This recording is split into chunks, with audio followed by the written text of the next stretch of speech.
Então, Mônica, estamos gravando. Ok, vamos voltar à nossa história que ficou para este capítulo. Isso, e só para contextualizar aqui, eu e a Mônica, a gente se encontrou em circunstâncias, como é que eu posso colocar? Não usuais, né? Assim, mais ou menos mídia social, misturado com os papos, e a Mônica escreveu um livro, eu li esse livro, e super me conectei com algumas coisas, e foi meio do além, né? Outras forças se juntaram, e agora eu ensaio escrever meu livro, e acho que a Mônica tem uma coisa muito legal para me contar. Então, fala, Mônica. Fala de Eu você, se acho, você quiser um pouquinho, de qualquer lugar, e aí entra na história. tá? Eu acho que, bom, a gente já se conhecia de muito tempo atrás, e essa nossa reconexão eu sinto como uma sintonia, uma sintonia. Aliás, isso tem acontecido muito na minha vida, assim, de pessoas com essa mesma sintonia estarem se aproximando nesse momento, onde eu estou determinada, apesar dos afazeres do dia a dia, nessa busca de conexão comigo, de fazer acontecer, de fazer a minha missão fazer acontecer, né? O meu livro, que chama Orquídea Sagrada, que você leu e que você curtiu, ele foi um despertar para eu poder. Essa é a minha missão e é esse caminho que eu tenho que seguir,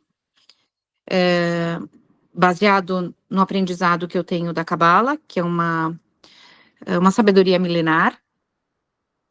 As pessoas perguntam, né, se a Cabala é judaísmo. O judaísmo está contido na Cabala.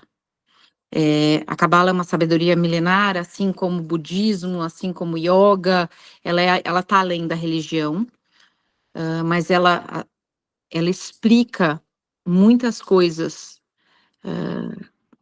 do invisível da vida. E eu acho que nessa sintonia que a gente se reencontrou, nessa busca do invisível, do que eu Ah, sinto, mas que eu não consigo colocar em palavras e que eu não vejo ainda.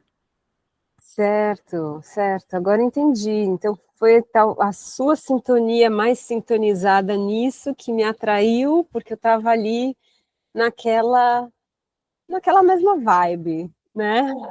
Nessa busca, né? Nessa busca É, é. de tentar materializar algo que você tem um desejo e que você não sabia nem por onde começar, tipo, é um tiro no universo, aonde isso vai cair. Nossa, é isso mesmo, que lindo. E Que lindo. eu acho que foi isso. Eu acho que foi isso que nos reconectou, assim. Na verdade, só para você saber, teve uma postagem que você fez que eu senti meu coração muito grande, assim, como ele crescesse. Eu falei, eu queria dar meu livro para a Lígia, eu acho que ela vai gostar de ler. E aí eu te mandei a mensagem e te mandei o livro. Olha, tá vendo? Pois é, eu acho que tem esse preconceito também meu, pessoal, com mídia social, mas eu sei que ali também tem um potencial de alcançar muitas outras pessoas, né? Eu- Então, Tudo foi tem bem os dois legal. lados, né? Tudo, eu acho que tudo tem os dois lados. Tudo você se expõe, né?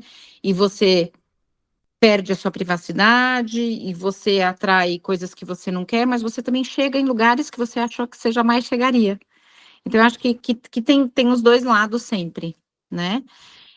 E aí, semana passada a gente teve uma primeira conversa sobre esse teu projeto, desse teu sonho, que eu passei, e quando você falou um pouquinho do caminho que você pensa em percorrer, que é um caminho seu, no seu tempo, do seu jeito, na sua escrita e do seu modo. Como é que eu trabalho, né? Cabala, em hebraico, significa receber a luz, tá? Então, significa a gente estar disposto a percorrer esse caminho de receber a luz. E, só fazendo uma introdução muito breve, o livro o lastro da Cabala é um livro que se chama Zohar, escreve Z-O-H-A-R, que é o Livro do Esplendor, que é esse livro da iluminação.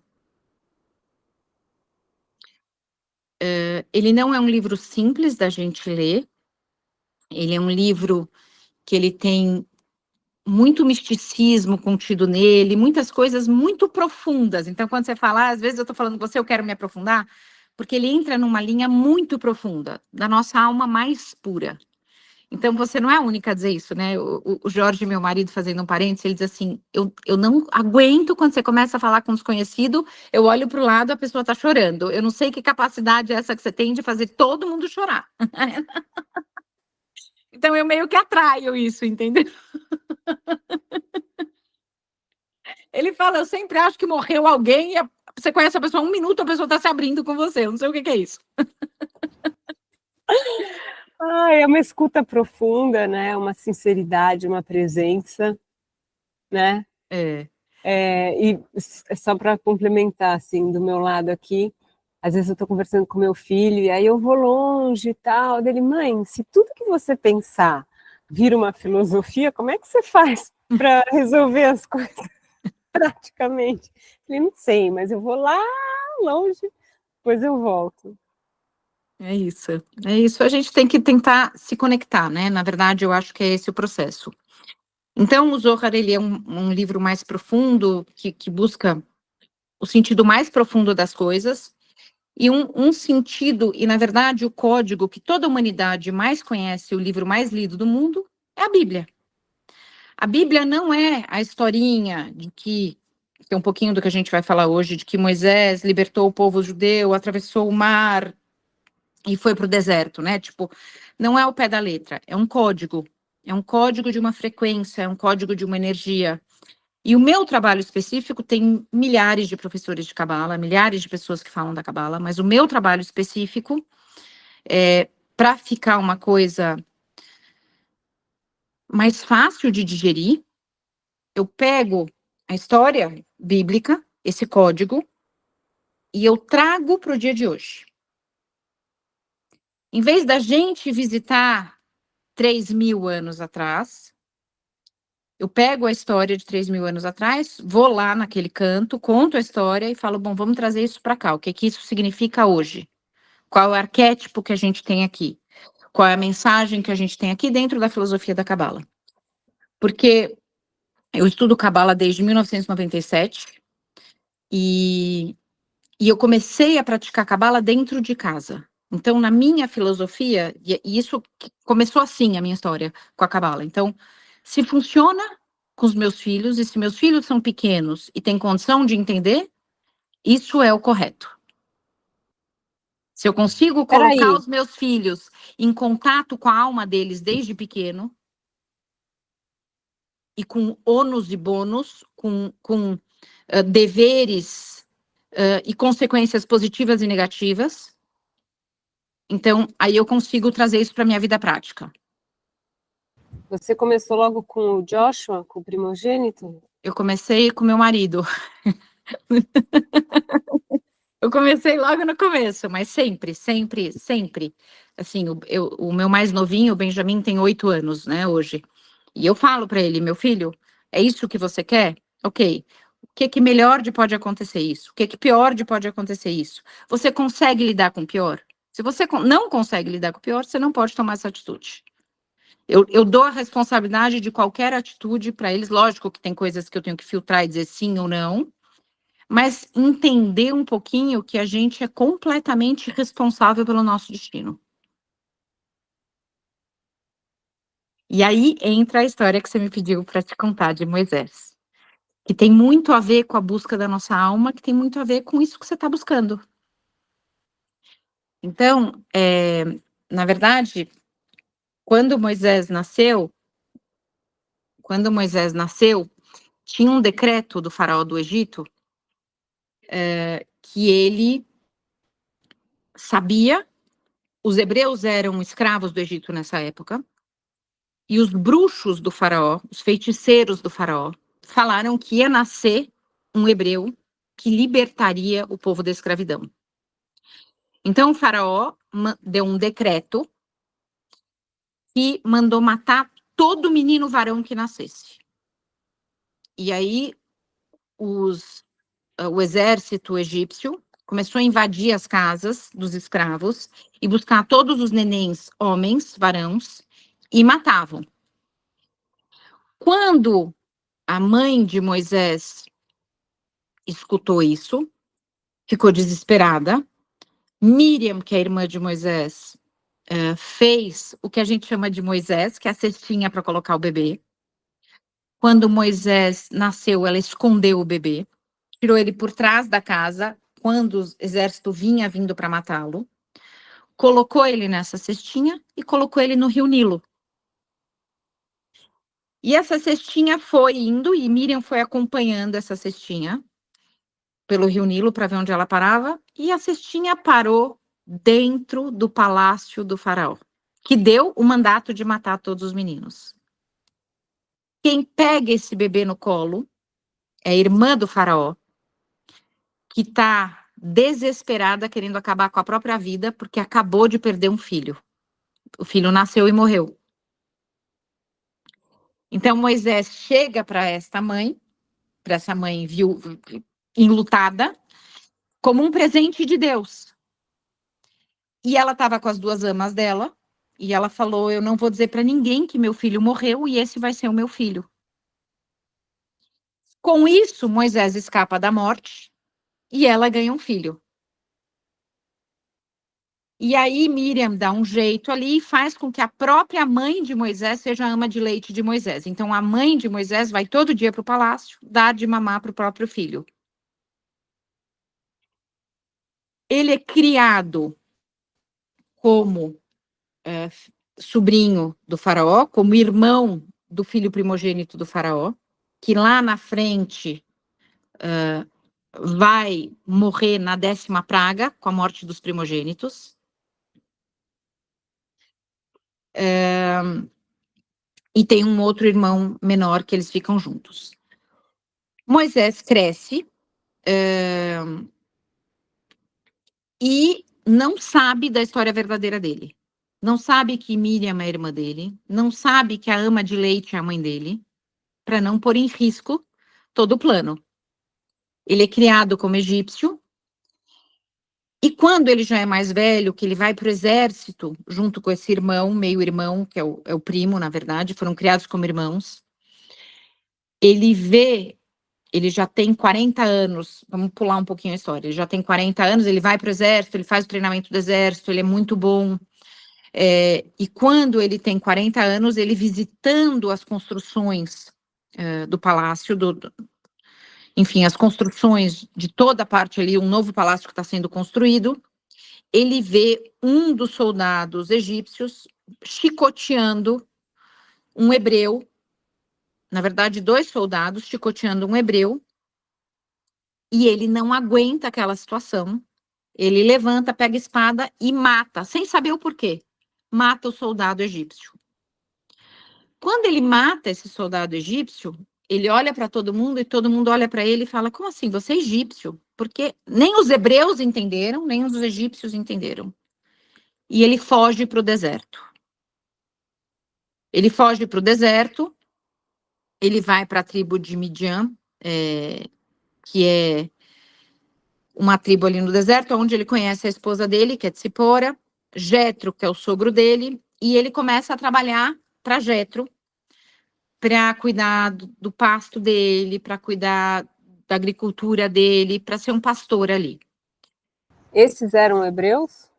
Não, eles eram idólatras. Inclusive Jetro, que é o sogro de Moisés, ele era feiticeiro, fazia magia negra. Eles não eram hebreus. Eles eram midianitas. Totalmente ateus, assim, e bem magia negra mesmo, essa parte mais de bruxaria. Que mexe com energia um pouquinho mais... Energia que a gente chama de energia mais negra, que é uma energia mais baixa, não é uma energia tão pura, né? E Moisés está cuidando das ovelhas, e uma vez tem uma chuva muito forte, uma ovelha se perde, rola de um penhasco ali, escorrega, e no meio da chuva, Moisés, no meio da noite, vai buscar essa ovelha. E essa é a primeira vez que Deus fala com Moisés. E diz para Moisés que Moisés não é quem ele pensa que ele é, e que ele tem uma missão muito grande, e que ele é hebreu, e que ele tem que voltar para o Egito para libertar o povo. Moisés, quando foge do Egito, tem 40 anos. Quando Moisés começa a escutar Deus, no meio dessa jornada toda, Moisés volta para o Egito para libertar o povo da escravidão aos 80 anos de idade. Então, fazendo um paralelo agora, que a cidade não é cronológica, tá? Os tempos da Bíblia não são lineares, não é o tempo que a gente tem hoje. O que a Cabala fala é que existe uma parte da Cabala que a gente chama de gematria, que é o estudo da numerologia. Então, o número 4, a gente pode comparar ele com um Y, com uma bifurcação, com um vértice. O número 4 é o número da escolha. Se você vai em direção à verdade ou à mentira. Se você vai em direção à sua alma ou contra ela. Se você vai em direção ao mundo espiritual ou às conquistas do mundo material.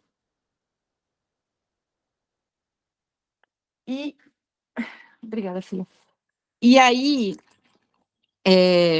então, normalmente a gente está muito acostumado na nossa vida normal dizer, olha, a crise dos 40, a pessoa entra em 40 e diz, não quero mais ficar casada, não quero mais esse emprego, eu quero mudar de vida, eu não sei o que eu quero. Esses 40 não precisa ser 40, às vezes é 50, às vezes é 30, tá? Mas normalmente é um momento em que o teu corpo começa a prestar atenção na sua alma, que precisa ter uma união dos dois, que você precisa estar em conjunção. E diz a Cabala que aos 80 é a hora de você colocar a sua missão para fora e fazer o que você de fato tem que fazer. Então, que a gente não é velho aos 80, que a gente está no jogo da vida na religião cristã, tem a extrema-unção, que vale até o último segundo do arrependimento. O arrependimento não é, eu pequei ou eu não pequei, eu sou pecador ou não sou pecador. Eu estou em consonância com a minha alma e com a luz e com Deus para poder ir tranquilo ou não. Então, na verdade, a Cabala fala um pouquinho isso, que com 80 anos, você está pronto para a missão tomar conta de você e você fazer com que ela vire verdadeira. Tem gente que vai fazer isso antes, tem gente que não vai fazer. Tem gente que vai fazer aos 80, tem gente que vai fazer depois. Né? E aí Moisés volta, Moisés era gago. Deus fala para Moisés que ele tem um irmão e uma irmã, e que ele tem que voltar para falar com o faraó, e que ele tem que libertar o povo. E Moisés diz, impossível. Eu saí foragido, se eu voltar para lá vão me matar. Como é que esse irmão vai saber quem eu sou? Eu não sei quem ele é. Eu sou gago. Como é que eu vou conseguir libertar um povo que está escravo há 300 anos? Sendo gago, que eu não sei nem falar. E Deus diz, você vai encontrar seu irmão nesse lugar, ele vai te reconhecer, ele vai se encontrar com você, ele vai te mostrar o que você precisa falar, e ele vai falar por você. E aí começa toda a saga de Moisés voltar para o Egito, ter a coragem de... O que significa isso? Ter a coragem de assumir a missão da alma dele, de dizer, tá, é esse caminho que eu tenho que fazer, é para cá que eu tenho que vir. Eu não era nem um egípcio que maltratava hebreus e que queria só riqueza material. Se a gente trouxer o faraó e Moisés para hoje, o faraó é o nosso ego. O faraó é a nossa riqueza material pela riqueza material. É só o mundo material. E Moisés é a nossa alma. Então, na verdade, o que a gente deseja? A gente deseja a libertação do nosso ego para a gente conseguir chegar na Terra Prometida, que emana leite e mel, aonde você consegue fazer o que você precisa fazer e receber a riqueza por ter feito. Você ganha o ouro, você não rouba o ouro. Não sei se dá para entender o que eu estou falando. O custo do ouro, se a gente pegar uma medalha de ouro de um campeonato, a gente sabe o quanto custa o ouro. A pessoa não ganha o ouro. A pessoa se rala muito para ganhar, para ela não é dado de presente, Conquistar. é conquistado. É. Então, na verdade, essa história que a gente às vezes tem que buscar o sentido das coisas, não é capricho, não é mimo, é realização, é você conquistar o seu caminho de subida para a luz, de subida para receber a luz. É você conquistar o teu caminho para a Terra Prometida, é você se libertar do mundo material e conquistar que a tua alma habite em seu corpo e você possa cumprir a sua missão, chegando numa terra que emana leite e mel, chegando numa terra que a terra dá fruto, que as flores brotam, que o ventre brota, aonde você consegue fazer florescer, aonde você consegue fazer brotar, de dentro para fora e não de fora para dentro. Faz sentido o que eu estou falando ou é muita viagem? Não, faz total sentido. Eu nem quero fazer muitas perguntas, vou Pode deixar. fazer, pode fazer, pode fazer, pode fazer. Não, acho que é mesmo ter um tempinho para absorver tudo isso, porque às vezes a gente quer perguntar para justificar, e na verdade acho que tem que absorver, né, esse conhecimento e ver como que ele entra em você e ressoa com o que você está sentindo, porque senão é muita coisa e parece que você fala assim, não, mas não é assim, mas eu sinto diferente, calma, né? É porque é pesado. A gente entra, assim, às vezes cansa, às vezes dá sono, porque você entra numa profundidade maior. Então, só respondendo a tua pergunta da semana passada, né, quando você me disse um pouquinho do teu projeto, e você falou, eu não sei ainda como ele vai se concretizar. Eu não sei que caminho ele vai tomar. Eu só sei que eu preciso caminhar, vamos dizer, nesse universo escuro, onde eu ainda não sei. Mas é isso, você está buscando a verdade da sua alma. Quando você começa esse projeto. Eu não estou dizendo que o livro é a verdade da sua alma, mas você está começando a buscar qual é a missão da alma da Lígia, né? Assim, ao que a gente se prende, e cada um tem as suas prisões,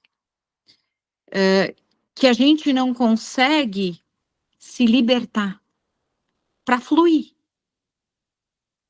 para deixar esse ar circular, para deixar a gente se entregar ao processo.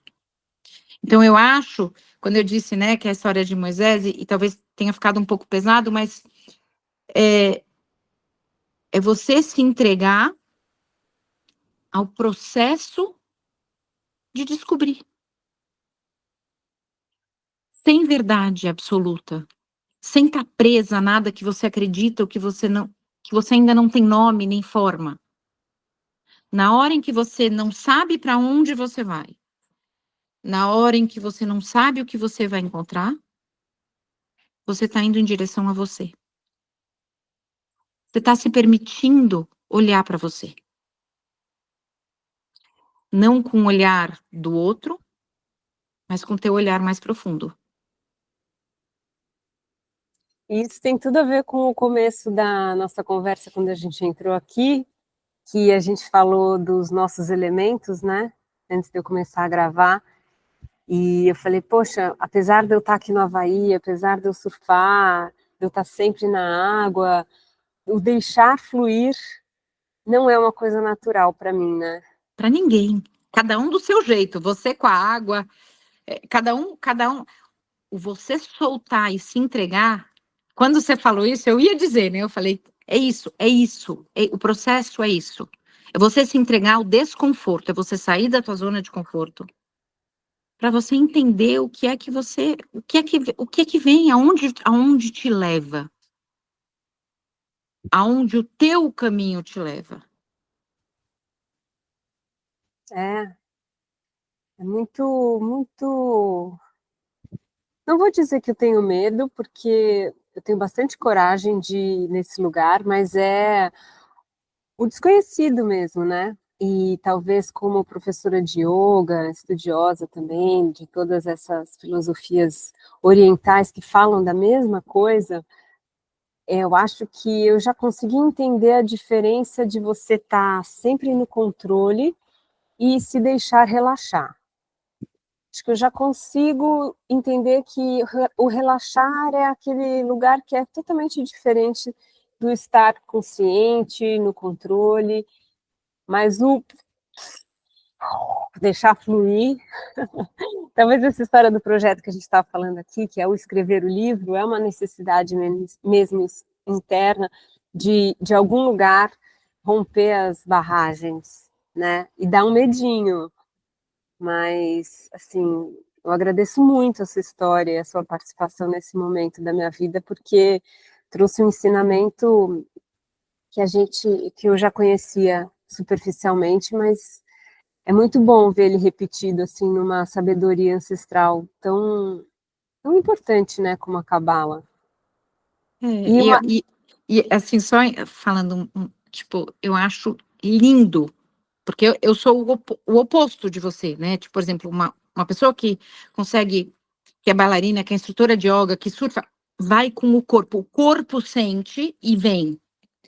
Eu sou dura, a minha alma fala e meu corpo trava. Então, assim, é muito legal esse movimento, assim, eu tenho sentido, quando eu falei que a gente se aproximou, só para completar isso, eu tenho sentido que quando a gente fala, tá bom, eu vou deixar, que foi a nossa conversa da semana passada, eu vou deixar o universo me dizer qual é o próximo passo que eu tenho que dar, sem saber, sem enxergar, como existe uma rede, um net, assim, uma matriz energética, que não é da tua família, que não é da minha família, que não é nem assim da nossa marido, filho, ou pai, mãe, avô, tio, tia, que não vem daí, mas vem do tipo, confia, vai. Como a consciência única das árvores, né? Como se a gente pensar assim, em, sei lá, trazendo isso para o lúdico, a consciência de Avatar, por exemplo, né? Uma consciência de segue em paz, mas você precisa confiar.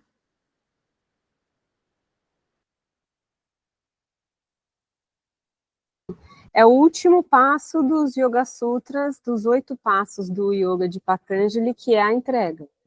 E provavelmente está em algum lugar aí da filosofia judaica, na Cabala.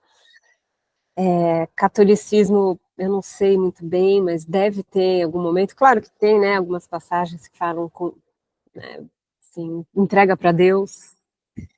E é isso mesmo, é o último passo. Ó, você já fez isso, você já cuidou de você, você já se importou com a sociedade, já cuidou do seu corpo, você já respirou, já se purificou, já se concentrou, já conseguiu meditar para um estágio de consciência muito maior. Aí, a hora que você está lá, precisa se entregar, porque é isso, né? Eu queria perguntar o que quer dizer Moisés. Então, Moisés é a nossa alma. Moisés é a nossa alma e o faraó representa o mundo material. Em hebraico a gente chama de Shekhinah, né? Assim, Moisés, ele representa a parte da nossa alma mais pura.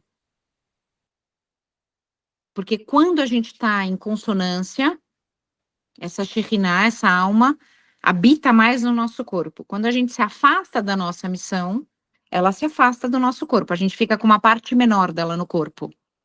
E aí, normalmente, porque quando você está muito equilibrado, vamos dizer assim, quando você está muito bem, acontecem vários milagres na nossa vida, né? Tudo dá certo. Assim, tipo, as coisas rolam tudo a seu favor.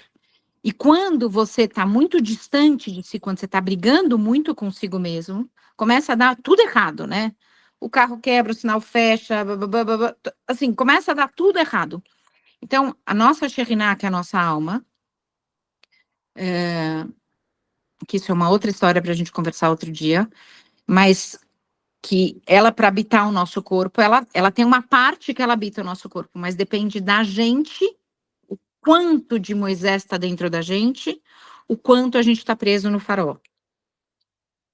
O quanto a gente está preso no mundo material. E, na verdade, o que a gente quer é se libertar da escravidão do Egito, se libertar do mundo material pelo mundo material e conquistar o ouro, conquistar o mundo material pelo processo. E quando você falou do 8º nível, é o mais alto, eu falei do número 4, mas eu não falei do número 8. Ele voltou para o Egito aos 80 anos. O 8, pela Cabala, é o infinito.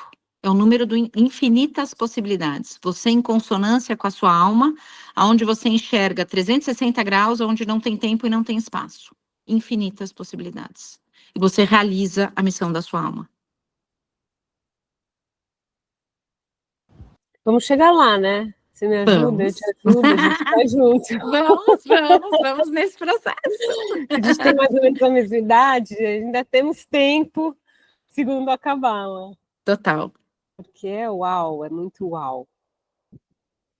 Depois que Moisés voltou para o Egito, a história não acabou, né? São outros capítulos. A gente tem que fazer alguns capítulos. Você escolhe, eu quero falar sobre isso. Eu escolhi um capítulo. Muito legal, Mônica, muito legal. Poxa, seria muito legal também trazer você. Eu não sei por que eu falei isso desde a primeira vez, né? Falei, vamos chamar mais gente para esse papo. Podemos. E agora a gente está gravando e eu vou dar um jeito de publicar isso, mas seria muito legal a gente fazer isso também para o retiro urbano, de repente, em formato presencial, ou vídeo, Eu topo. né? Vamos ver. Eu não sei como é que tá a tua agenda, temos que combinar as agendas, mas vamos fazer, eu topo super. É. Bom, eu vou parar de gravar aqui, porque depois a gente vai se despedir e tal, mas eu acho que o recado foi dado e é aquilo que você falou, esse é o capítulo. Então, esse capítulo a gente encerra aqui e depois a gente continua em outros capítulos. Combinado. Tá bom? Tá bom, obrigada. Espera aí, vou parar de gravar agora.